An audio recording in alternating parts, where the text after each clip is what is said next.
Alright guys, here are 5 of my bold fantasy football predictions for this upcoming season. So my first bold prediction is that Jalen Hurts finishes as the QB1. So we all know how insane Jalen Hurts' rushing upside is. That alone pretty much makes him a QB1. But with the addition of a true number 1 receiver in A.J. Brown and a year of NFL and playoff experience under his belt, I think Jalen Hurts can make huge improvements in the passing department, which I think could make him the QB1. I mean, still just being at such a young age, I just think the sky's the limit for Jalen Hurts, and he's just going to make that big jump this year, in my opinion. My next bold prediction is that Jameis Winston finishes as a top 7 fantasy QB. I mean, look, there's always been questions about whether or not Jameis Winston can be a truly elite, real-life NFL quarterback, but let's not forget, this guy's put up some monster fantasy seasons in the past. Jameis is coming back from a torn ACL, but he's coming back to a hopefully healthy Michael Thomas, a terrific rookie, I think, in Chris Olave, and the addition of Jarvis Landry as well,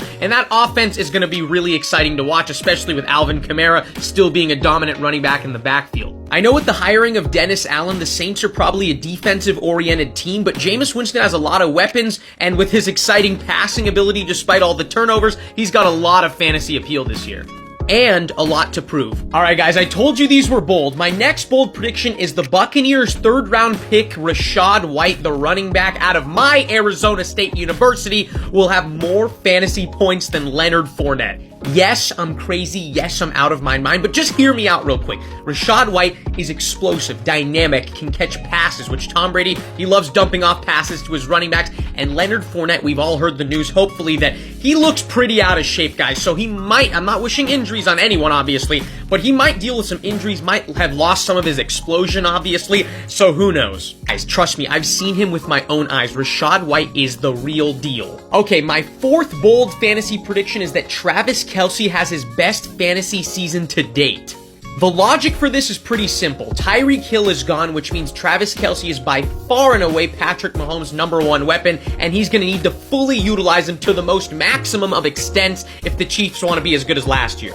And last but not least, I think J.K. Dobbins will be the steal of the entire draft. J.K. Dobbins had a great rookie year, let's not forget that, but he missed all of last year with a torn ACL, but now he's back, he's been activated from the PUP list, and should be ready to go week 1. He has phenomenal pass catching and obviously explosive rushing upside. He's clearly the RB1, and with Lamar Jackson as the quarterback, there's a lot of players who are going to be keying in on him, so it should open lanes for J.K. Dobbins, especially behind a newly revamped Baltimore offensive line. With an average draft position in the 50s, I think J.K. Dobbins could turn in 1st or 2nd round production this year. Alright guys, let me know some of your bold fantasy predictions for this upcoming season.